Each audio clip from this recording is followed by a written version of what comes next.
Vamos a conversar el día de hoy sobre lo que hemos hecho, lo que se ha planteado en la estrategia industrial ante el cambio climático. Este trabajo que les voy a comentar el día de hoy no podría ser posible sin el apoyo de Carlos Vega, quien nos ha ayudado en definir cuáles han sido los avances y nos continúa ayudando también en definir cuáles serían opciones para continuar en el camino correcto. Para ver estas cosas vamos a tomar diferentes temas. Vamos a iniciar con los aspectos de realidad nacional, después qué es la estrategia, cómo surgió la estrategia industrial ante el cambio climático, las acciones que se han realizado desde la Cámara y también de parte de algunas empresas, cuáles son los resultados que tenemos hoy y qué es lo que nos proponemos o estamos proponiendo para que esto continúe en el avance.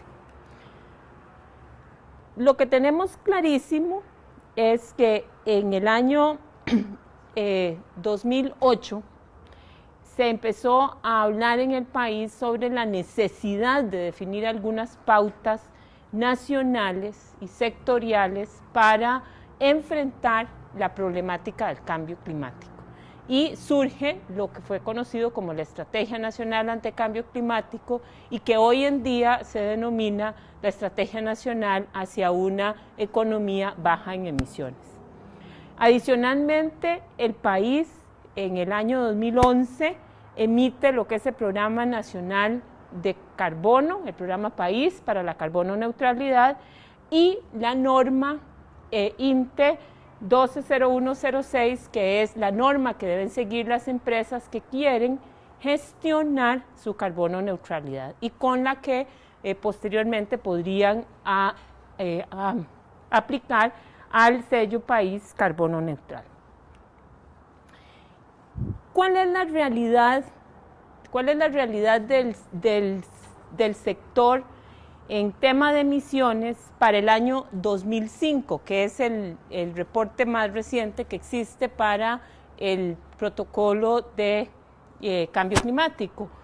Bueno, resulta que en Costa Rica, poco diferente a cómo se comporta en el resto del mundo, nuestra principal fuente de emisiones de gases de efecto invernadero están entre el sector agropecuario y el sector transporte.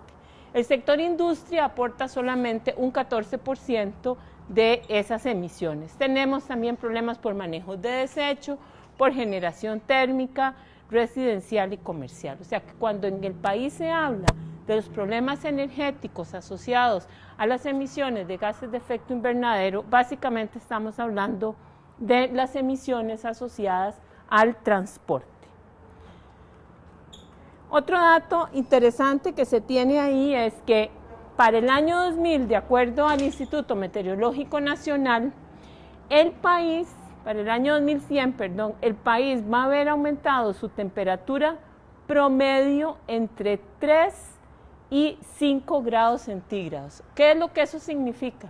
Significa que en el escenario más bondadoso, para el año 2100, y si no nos vamos muy lejos, para el año 2050, si las temperaturas promedio en San José hoy en día están siendo ya no de los 18, 19 grados centígrados, que fueron las temperaturas tradicionales con las que muchos de nosotros crecimos, hoy en día la temperatura promedio es entre 20 y 22 grados centígrados en San José. Estaríamos hablando de que para el 2050 andaríamos con temperaturas que van entre los 22 y los 24 grados centígrados en San José, el promedio anual, lo cual nos lleva casi a lo que era Punta Arenas o Alajuela en años de mediados de mediados del siglo XX, y no imaginémonos Guanacaste, Liberia, que estará alcanzando temperaturas de 40 grados.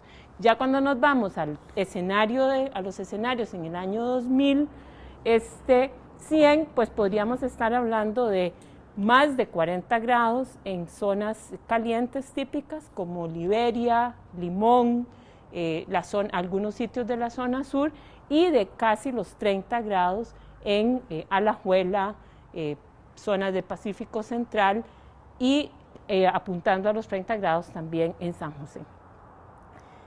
Además de eso, se espera que los regímenes de lluvia varíen sustancialmente. Y entonces vamos a ver cómo en el Pacífico Sur y en el Pacífico Central las lluvias, los niveles de lluvias aumentarán, mientras que en el Pacífico Norte, en la zona norte y en el Pacífico Central, pero especialmente en la zona norte, los regímenes de lluvia inclusive estarán disminuidos con lo que se tiene hoy en día. ¿Esto qué significa para el país? ¿Cuál es el impacto que esto tiene para el país? Pues si nosotros nos ponemos a pensar en la zona norte, ¿qué tenemos nosotros en la zona norte? Tenemos nuestras grandes áreas de producción agropecuaria, tenemos nuestras grandes áreas de producción de energía hidroeléctrica, ¿verdad? Ya este año empezamos a ver cómo renacía Arenal, resucitaba Arenal del lago, en un escenario en donde llueve menos y además las temperaturas son mayores, pues hay más pérdidas por evaporación y eso pues nos va a causar problemas serios a los cuales el país tiene no solo que ver cómo los atiende, sino que tiene que adaptarse a esos cambios. Nuestras áreas naturales que hemos tenido para producción de energía hidroeléctrica van a estar cambiando hacia otras zonas en donde tenemos como país, si deseamos mantener nuestra estructura energética barata y limpia como la tenemos hoy en día, cambiar a ver hacia dónde se va a generar energía y de qué vamos a generar energía. Porque aunque tenemos mucha agua, el agua no va a estar en los lugares que la necesitamos en los momentos en que la necesitamos. Con esas perspectivas de futuro es que el gobierno entonces plantea la Estrategia Nacional ante el Cambio Climático, que tiene varios ejes. En el eje específico para reducción de emisiones de gases de efecto invernadero, que es en la que más nos vamos a centrar, porque es la que corresponde el sector industrial, en donde se indica la Estrategia Nacional que uno de los sectores importantes para reducir emisiones de gases por fuentes está el sector industrial. La estrategia plantea algunas acciones, en particular, que dice que en el área de mitigación, que es en la que más fuerza da en este caso, lo que debe buscar el sector industrial es básicamente eficiencia energética. Eficiencia energética a partir de tres aspectos básicos, aunque la estrategia toca muchos otros, pero sí son tres aspectos básicos. Una, procesos amigables. O sea, tiene el sector industrial que hacer cambios en sus procesos de producción de manera que lleve a que se produzcan menos emisiones atmosféricas, de residuos, de aguas residuales, inclusive en algunos casos, ¿por qué no?, de cambios de uso de suelo, que el cambio de uso de suelo también genera algunas emisiones atmosféricas que son gases de efecto invernadero. Por otro lado, está asociada a la reducción de emisiones. O sea, si yo puedo tener cambios de procesos que evidentemente me van a dar reducciones de emisiones, pero hay procesos que no puedo cambiarlos inmediato. Tengo que tomar acciones ya, o sea, el sector debe tomar acciones ya para reducir esas emisiones que se están produciendo. Normalmente pueden ser por cambios de fuentes de combustible, por mejor manejo de algunas fuentes que hoy están utilizando. Hay diversas razones, inclusive cambios de materias primas en los procesos productivos, que no necesariamente es un cambio de proceso en su totalidad. Y por supuesto, la promoción de certificación de productos o procesos. ¿De qué me sirve o para qué lleva una certificación? Bueno, la certificación es una forma como se demuestra a terceros que se están haciendo las acciones correctas. El mundo hoy en día se dirige y los mercados internacionales ya no solamente compran porque el proveedor me lo dice, sino que alguien más me tiene que decir que está bien. Hablábamos en las dos conferencias anteriores, se hablaba ya sobre cómo se están moviendo los impuestos del carbono en algunos países, cómo Francia inició en un proyecto piloto de impuesto al carbono que viene y va a ser ya obligatorio a partir del año 2015, en donde los proveedores tienen que demostrar cuántas han sido las emisiones de CO2 asociadas a un producto determinado y van a tener que pagar impuestos sobre eso. Entonces, todas estas acciones que se hagan finalmente no solo van a llevar a reducción en emisiones y mejoras en los procesos, sino a mejora en la competitividad de los productos, bienes y servicios, pero en particular los productos industriales que se coloquen en terceros mercados. Ahora, con la recién aprobación del acuerdo Costa Rica-Europa, Centroamérica-Europa, estos aspectos son relevantes para el comercio con Europa.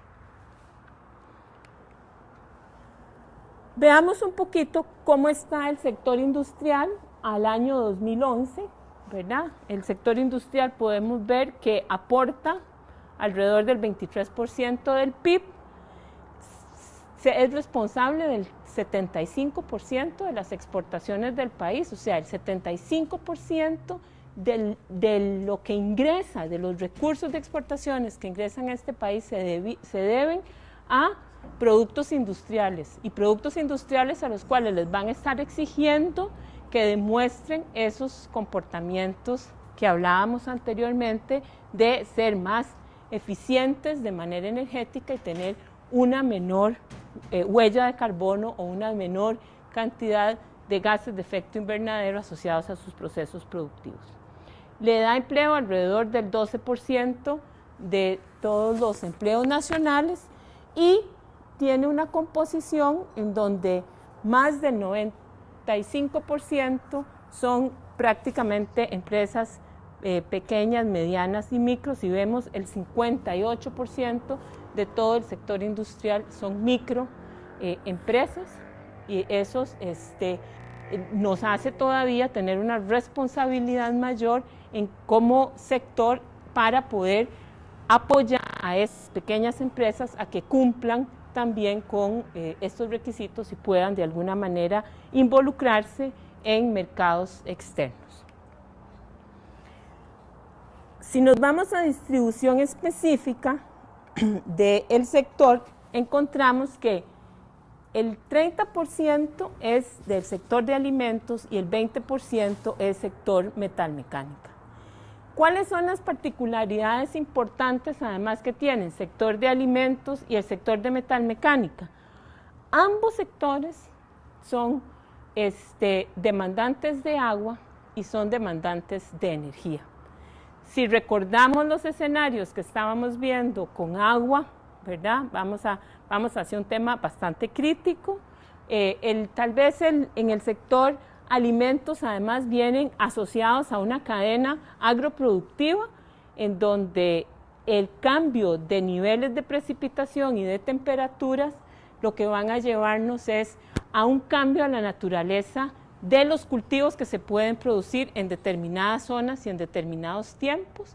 Eso significa disponibilidades de materias primas alteradas para el sector alimentario. El sector metalmecánico es un sector muy demandante de energía, y si vamos a tener crisis energéticas asociadas a no disponibilidad de recurso hídrico para nuestro principal esquema de generación de energía eléctrica, que es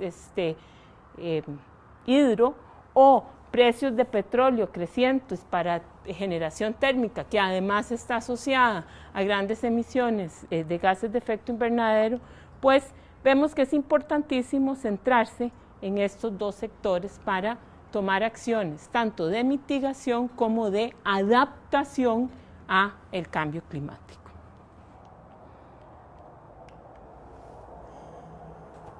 Entonces, comentábamos, ¿verdad? Cuando nos vemos vamos a ver en el uso de agua, de toda el agua que se utiliza para procesos productivos en el país, el 63% es para generación de energía.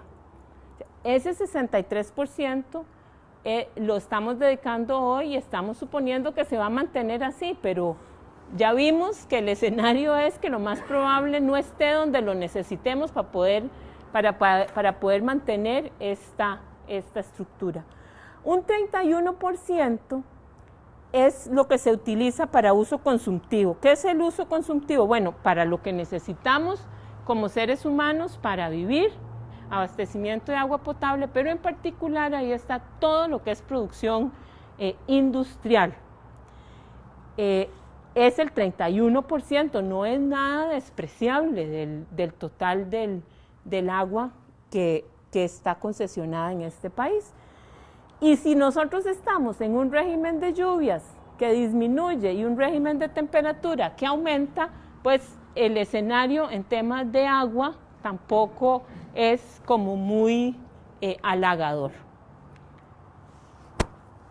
Con todo eso en mente, en el año 2009 y a la luz de lo que se estaba trabajando en el gobierno, con el apoyo de la cooperación alemana, la Cámara empezó un trabajo, la Cámara de Industrias inició un trabajo en conjunto con la Cámara de la Industria y la Transformación de México para establecer algunos lineamientos estratégicos de hacia dónde avanzar, hacia dónde dirigir esfuerzos para irnos preparando en este proceso de mitigación y adaptación. Incluimos nosotros los 5 lineamientos estratégicos que propone la propia estrategia nacional a cambio climático, que tienen que ver con sensibilidad y adaptación, tienen que ver con vulnerabilidad, adaptación, mitigación, y ahora vamos a ver un poco en detalle qué son los ejes y qué hemos hecho o no al respecto. En ese momento se sacó la fotografía del sector en términos de emisiones de gases de efecto invernadero y sobre todo en qué era lo que más nos estaba preocupando en ese momento. Bueno, en ese momento el sector industrial emitía como 1,5 millones de toneladas de CO2 equivalentes.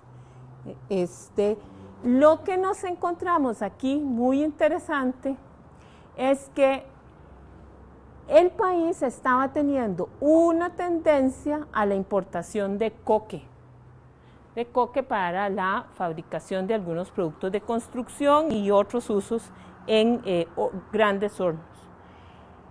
Si bien es cierto, eso era algo que favorecía en términos de precios y costeos, tiene un asociado que no es tan amigable, y es que el coque produce más emisiones de CO2 que su hermano equivalente búnker. Y entonces sí nos estaba causando, o le estaba causando al país, un aumento en las emisiones de CO2 equivalente asociadas al sector energético que había que ponerle atención. Cuando se trasladaba eso a lo que es la intensidad de uso de carbono, o sea, ¿cuánto CO2 se emite para producir $1 millón de PIB?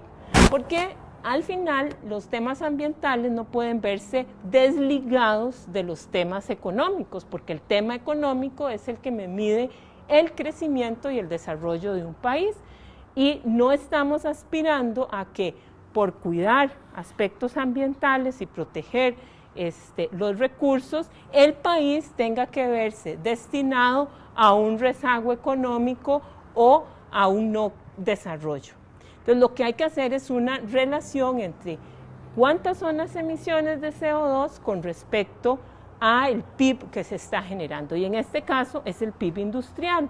Y sí, nos encontramos que veníamos con un aumento más o menos sostenido de esa intensidad de uso de carbono. O sea, ¿qué es lo que me dice esto? Es qué tan eficiente estoy siendo en el uso de esas fuentes energéticas, primarias o secundarias. O sea, ¿qué tan eficiente estoy siendo en el uso del carbono para mi producción? Sí encontramos que, bueno, aunque las diferencias no son estadísticamente muy significativas, sí hay una tendencia al aumento. Con esa información, entonces, se empezó a hacer el planteamiento de cuáles iban a ser los ejes estratégicos en los que se trabajaba. Se dijo, bueno, necesitamos trabajar muchísimo en sensibilización y educación. Si los miembros del sector industrial no tienen claro y no conocen bien todas las implicaciones que el cambio climático, no comprenden todas las implicaciones que el cambio climático tiene en sus procesos productivos, va a ser muy difícil que se hagan los cambios. Porque en general se manifiesta el cambio climático como un problema de poblaciones costeras o inclusive para algunos como un problema netamente para sectores agrícolas y no se percibe que hay, digamos, situaciones de vulnerabilidad para otros sectores. Esa sensibilización y educación tiene que tener claro un desarrollo de capacidades, o sea, los colaboradores de las industrias y las industrias mismas tienen que desarrollar más las capacidades que hoy tienen o desarrollar nuevas capacidades para poder dar esos cambios. Si no, es muy difícil que se produzca el cambio. Necesitamos métricas, tenemos que medirnos y tenemos que medirnos con aspectos comparables para poder tener claro y podernos medir en el tiempo sobre cómo vamos avanzando. Por supuesto hay que hacer acciones de mitigación y yo creo que en esto el sector sí ha venido durante muchos años haciendo acciones de mitigación con o sin apoyo de entes externos o de la Cámara misma. Se han venido haciendo muchísimas acciones de mitigación desde que se empezó en los años 80 con las acciones de tratamiento de aguas residuales y el no vertido directo de aguas contaminadas, pues ya son acciones de mitigación que se han venido emprendiendo. Pero hoy tenemos que hacer acciones de mitigación más profundas, muchísimo más profundas. En algunas significan cambios de paradigma en procesos productivos o cambios de esquemas y tecnologías y ya eso también es más caro.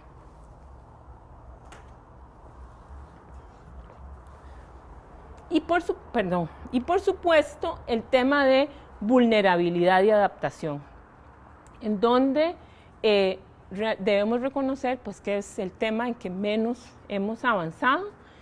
Creo que en general el país es el tema en que menos ha avanzado en vulnerabilidad y adaptación y ahora lo vamos a ver, pero mi tesis es que una de las causas por las que poco hemos avanzado aquí es porque estos dos ejes no están suficientemente desarrollados y introducidos en el conocimiento popular para poder llegar a establecer medidas de vulnerabilidad y adaptación muchísimo más claras.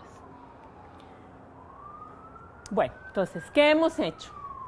¿Qué ha hecho la Cámara? ¿Qué han hecho otros entes también que no necesariamente son la Cámara para encontrar estas acciones? Don Carlos Vega ha hecho un trabajo no solo de buscar qué acciones hemos realizado en la Cámara, sino qué acciones han hecho otras organizaciones que también tienen relación con el sector industrial y que le apoyan de diversas maneras para alcanzar objetivos de índole ambiental. Lo primero que sale a la luz y que es muy interesante es, si volvemos a graficar, pero esta vez, recuerden que antes los teníamos, los iniciales eran del 2004, 2005 hasta el 2008, ahora vamos a ver qué ha pasado hasta el año 2012. Cuando nos vamos a consumo anual del agua, solamente de agua, solo por el sector industrial, vemos cómo hay un decrecimiento sostenido, ¿verdad? Es muy evidente el decrecimiento en los kilómetros cúbicos de agua cuadrada, en los kilómetros cúbicos de agua utilizada, perdón, el agua cuadrada, para uso. Esto es neto, esto no es una intensidad, esto es un consumo. Esta reducción anda alrededor del 10% anual. El año 2012 es un año muy característico porque baja, ahí es la caída más drástica y uno podría haberse imaginado que esto pues debería haber sido aquí. Aquí hay un aspecto muy claro y es en el año 2004 entra en vigencia el canon por aprovechamiento. Ese marca un hito clarísimo en la administración del agua o del recurso hídrico dentro de los procesos productivos, en particular dentro del sector industrial. Ese cambio importante del canon de aprovechamiento es el que causa estas disminuciones iniciales. Si uno ve los números crudos, uno se da cuenta que aquí entra como en un proceso como de estabilidad, más o menos entre el 2008, 2009, 2010. Lo que deduce es que, bueno, ya aquí básicamente se quedó con lo que era la cantidad realmente necesaria inicial para producir. O sea, todos los que eran los excedentes que tenía concesionados ya fueron devueltos. Pero muy curioso, en el año 2009 y 2010 ya empieza a hablarse más en el país de la necesidad de medir la huella hídrica, de la necesidad de reducir los consumos de agua y empiezan a hacerse acciones muy importantes en empresas que consumen gran cantidad de recurso hídrico en este país. Propongo una hipótesis, no tengo evidencia aún científica que lo pruebe, pero mi hipótesis es que estas disminuciones del 2010 al 2012 y sobre todo del 2011 al 2012 están asociadas con esos programas que se han iniciado de medir mi huella hídrica y todas las acciones que empresas grandes consumidoras de recurso hídrico han iniciado en este proceso.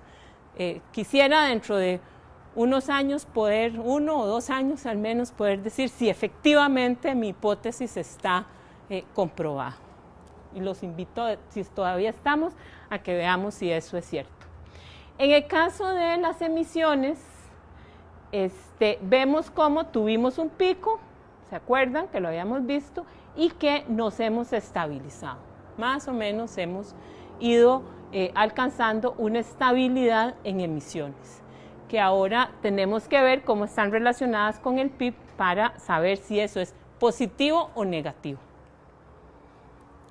Bueno, entrando específicamente a qué hemos hecho. En el área de sensibilización y educación, básicamente podríamos dividir las acciones en 2 grandes grupos. Un grupo que tiene que ver con capacitación y otro grupo que tiene que ver con promoción. En el grupo de capacitación se han dado charlas de difusión de la norma de carbono neutralidad, se ha pagado porque esta norma esté accesible a muchas personas, se ha distribuido de manera gratuita en un montón de actividades que organiza la Cámara, que organiza INTECO, que organiza AED, que organiza muchas instituciones, se reparte la norma para que esté al alcance de la mayor cantidad de organizaciones. Se han realizado talleres sobre uso racional de los recursos en general, agua, materias primas, energía en particular, y se ha trabajado en apoyo a la implementación de acciones de producción más limpia, específicamente en pymes. Con estas han sido ya sean capacitaciones gratuitas mediante los desayunos a los asociados, en algunos casos utilizando fondos del Ministerio de Ciencia y Tecnología para poder llevarlos a empresas más pequeñas. El MEIC ha hecho labor de este tipo, llevando a personas que den capacitaciones fuera de San José, en la zona atlántica, en la zona norte, en el Pacífico Sur. Así es que creo que en los temas de capacitación hemos estado muy activos y ahí el país sigue activo. Por otro lado, tenemos los temas de promoción y ahí dentro de acciones que la Cámara, y aquí sí tengo acciones que son básicamente acciones de las cámaras y algunas de empresas en particular, hablamos de los congresos ambientales y de energía. Ahí siempre se ha permitido que empresas cuenten sus experiencias de cómo ha sido, qué han logrado, cuáles han sido las ventajas de trabajar en procesos de minimización de las emisiones de gases de efecto invernadero y cuáles han sido sus limitaciones y cuáles han sido sus lecciones aprendidas para que otros puedan hacer lo mismo. También tenemos los pabellones ambientales en las expoindustrias, en donde hemos permitido que se muestre la diversidad de materias primas, producción nacional, e inclusive ya digamos un pabellón muchísimo más grande en donde teníamos en la última expoindustria cálculos específicos para las empresas que estaban ahí de cuántas son las huellas de carbono asociadas a los productos que ellos están ofreciendo en el mercado. Y la Cámara en particular ha hecho un esfuerzo por compensar las emisiones asociadas a estas actividades. En la última oportunidad, todavía estamos en el proceso final de elaboración del documento que se le propone al MINAE para que sea el instrumento con el cual una actividad pueda declararse carbono neutro a través de un proceso de seguimiento para tener inventarios y para poder compensar. Esta es parte de las contribuciones que hemos estado haciendo. En creación de capacidades, tenemos de nuevo capacitación e identificación de necesidades. Y creo que aquí uno de los programas más exitosos que hemos tenido es el desarrollo del programa de administrador de la energía, en donde se le enseña a una persona que va a trabajar en una empresa cómo hacer una buena gestión de la energía dentro de su organización. Y que no es solamente el apagar las luces o tener un programa de tiempos y de manejo de cargas, sino que va muchísimo más allá. Va a aspectos de mantenimiento preventivo y predictivo, conlleva aspectos que tienen que ver con decisiones de compra de maquinaria y equipo, de conocer y leer etiquetas de eficiencia energética para poder determinar decisiones de compra. Fue algo de lo que estuvimos hablando durante la expoindustria, cómo hacer una buena evaluación de la adquisición de un equipo para saber si realmente me va a apoyar en mis programas ambientales, en mis programas de disminución de huella de carbono. También hemos trabajado en el programa de gestión de la carbono neutralidad, hemos trabajado con metodologías grupales, empresas que vienen y que pueden ir aprendiendo y montando su sistema de gestión de la neutralidad basado en la norma nacional para la gestión de la carbono neutralidad y un trabajo en refrigerantes alternativos, que en algunos casos se queda como el patito feo. No le damos mucha importancia al tema de refrigerantes y el tema de refrigerantes es un tema vital, sobre todo cuando estamos hablando de cambios de temperaturas como las que mencionábamos al principio, que me van a demandar más sistemas de refrigeración, y no solo no solo una mayor cantidad de sistemas de refrigeración, sino sistemas de refrigeración que puedan sostenerme un delta temperatura mayor que el que tienen que sostener hoy. Eso es una mayor demanda de energía, una mayor demanda de refrigerantes que no necesariamente son amigables no es que no sean amigables con la capa de ozono, pero tienen un problema con el efecto invernadero. Entonces hay que hacer toda una transición nuevamente a otro tipo de refrigerantes y hemos estado trabajando en eso también de la mano con la cooperación del gobierno alemán. En identificación de necesidades para creación de capacidades hemos hecho, y ustedes participaron la semana pasada en la conferencia de don Jorge Coloma sobre empleos verdes. Es necesario tener una diferenciación, un nuevo talento humano, un talento humano con capacidades diferentes, con otras capacidades mejoradas para poder lograr los cambios. Hemos hecho opciones para parques industriales sostenibles, qué deberían tener, cómo podemos apoyar a que los parques industriales sean más sostenibles. Decía un director de la Cámara, cómo pudiéramos crear ecosistemas industriales para que realmente un parque sea sostenible en toda su operación, cómo ofrecer productos, servicios, necesidades básicas sin que esto tenga un gran impacto en el ambiente. Y la promoción de creación de normas, por ejemplo, para paneles solares y fotovoltaicos, y algunas normas que hemos estado proponiendo para etiquetado de productos.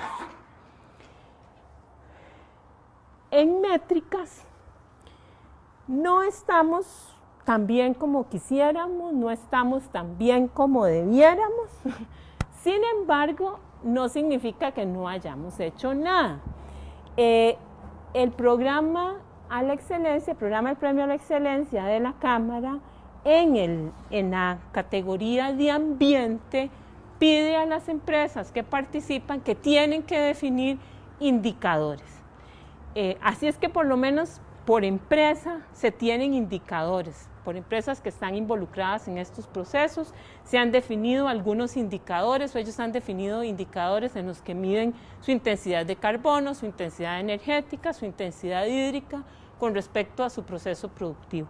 La problemática que tenemos aquí es cómo hacemos un indicador agregado que no nos mida solo lo que cada empresa hizo, sino que podamos definir por sector cómo se está comportando ese sector. Ese es el gran reto que tenemos ahí. Mencioné lo que ya hicimos en los pabellones de ecoeficiencia y eficiencia energética en la Expo Industria recién terminada. Se ha hecho una promoción del uso de protocolos internacionales junto con INTECO y con apoyo también de la cooperación alemana. Se hizo todo un curso sobre el uso de la metodología del panel intergubernamental de cambio climático para la medición de gases de efecto invernadero y un seminario sobre la compensación de emisiones de acuerdo a la norma de INTECO. Se hizo también una capacitación, que no apunté ahí, con el TÜV, para muchos expertos nacionales sobre cómo hacer inventarios, cómo llevar inventarios. Esos aspectos han sido tratados, pero sí, esta es una de las que tienen pocas acciones. En cuanto a mitigación, pues se ha hecho toda una promoción de energías limpias.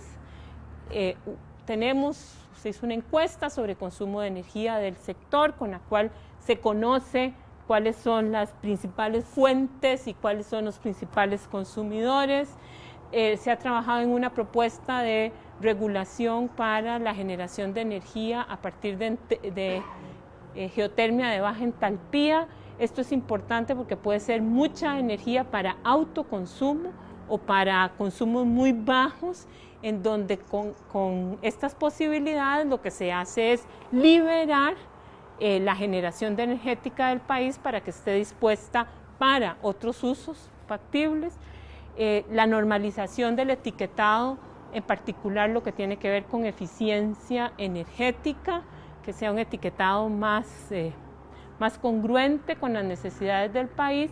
Y ahí la cooperación alemana junto con el ICE ha estado trabajando en un programa de educación al consumidor para la lectura de etiquetado y eficiente en equipos, en electrodomésticos caseros en particular. Promoción del uso eficiente de los recursos, auditorías energéticas en PYME, con propuestas de planes de acción que podrían ser sencillos, el programa Green PYME que está trabajando desde la Cámara también para apoyar a muchas pequeñas empresas en cómo mejoran su gestión, y parques industriales sostenibles que mencioné anteriormente. Hemos trabajado también en vulnerabilidad y adaptación, no, eso fue lo que les dije anteriormente. Creo que por ejemplo, evaluación de riesgos, ahí vital tener claro que va a haber mercado, que esto nos puede llevar a pérdidas de mercado o que nos puede llevar a pérdidas de proveedores, que es importantísimo, ¿verdad? Este es un gran debe que tenemos, y la promoción de cambios para la adaptación. Y es un debe, no solo responsabilidad, digamos, del sector, y no quiero con esto justificarme, pero es un debe generalizado del país. Bueno, pero a pesar de eso, ¿qué se ha logrado? Lo que les mencionaba antes, pero es más importante verlo aquí. Cuando yo me voy ya a ver la variación en la intensidad del uso de energía, o sea, ¿cómo he usado esa energía para mi producción? Resulta que muy levemente, aunque allá se veían sube y bajas, ¿verdad? Muy levemente yo he ido siendo más eficiente en el uso de la energía, o sea, utilizo menos energía para producir el mismo $1.000.000 de PIB industrial que aporta al país. Entonces hay una disminución que pareciera no ser significativa para algunos, pero que es importante, puesto que significa que estamos yendo a una eficiencia. En el tema de intensidad hídrica, por supuesto que también vemos cómo vamos siendo muchísimo más eficientes, ¿verdad? Si empezamos con 193 kilómetros cúbicos de agua para cada $1.000.000 de PIB, y hoy en día andamos alrededor de 58 kilómetros cúbicos de agua para la producción del mismo $1.000.000 del PIB. Y el esquema productivo de este país no ha variado tanto en menos de 10 años como para decir, es que en el 2005 éramos puramente agroindustriales y ahora solo vendemos chips. Eso no, el esquema productivo no ha variado tantísimo para llegar a decir que esa es la justificante de esta variación en intensidad. Cuando vamos a la variación en la intensidad del carbono, ahí sí se ven diferencias más significativas. Y si ustedes se acuerdan, en estos años, en el cuadrito, en la grafiquita esta, ven, aquí estaban las pancitas estas de cantidad de emisiones, y aquí vemos, ¿verdad?, donde también están, aquí aparecen, pero como hemos ido disminuyendo de manera significativa, estas diferencias son significativas en cuanto a cantidad de emisiones asociadas a generación del PIB. Cambiamos, ya cada vez se está importando menos coque, se está sustituyendo, y aquí, digamos, por ejemplo, no se consideran las emisiones evitadas por la cantidad de residuos que no están llegando a rellenos sanitarios, que esa es otra parte, es una contribución extra que hace el sector industrial cuando algunos empresas del sector industrial están fomentando el uso de residuos para su propia autogeneración o su propio abastecimiento de energía, y esto hay emisiones evitadas por no llegar a un relleno sanitario o a un río en particular. ¿Qué tenemos también? Bueno, 8 empresas tienen sus sistemas de gestión de carbono neutralidad certificados contra la norma. A estas 8 empresas les dimos sus certificados en el segundo Congreso Ambiental el año pasado, y digo dimos porque se los dimos en conjunto, aunque INTECO fue el que los certificó. Y de esas 8 empresas ya hay 5 participando en el programa País Carbono Neutralidad con derecho del uso de la marca en su promoción y publicidad. ¿Poquitas? Sí. El parque industrial son 5.000 industrias formales y solo tenemos 5. ¿Es el 5 por 1.000? Sí, pero son las 5 primeras.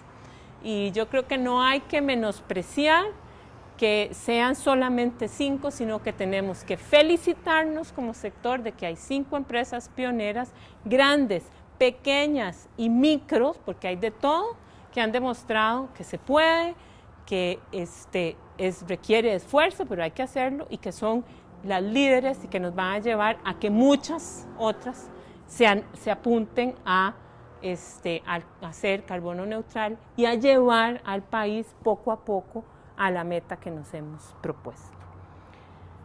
¿Qué nos queda? Bueno, aparte de lo que les decía, ¿verdad? De las tareas pendientes en algunos de los ejes, bueno, identificamos que hay 2 sectores claramente susceptibles, vulnerables y con los que se requiere trabajar.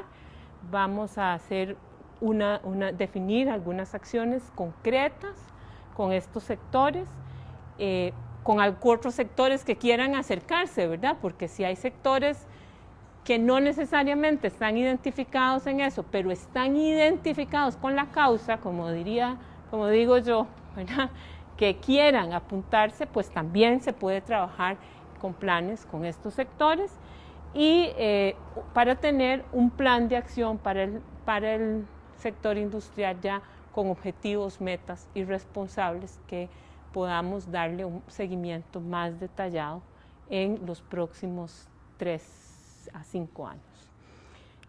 Y con esto, muchísimas gracias.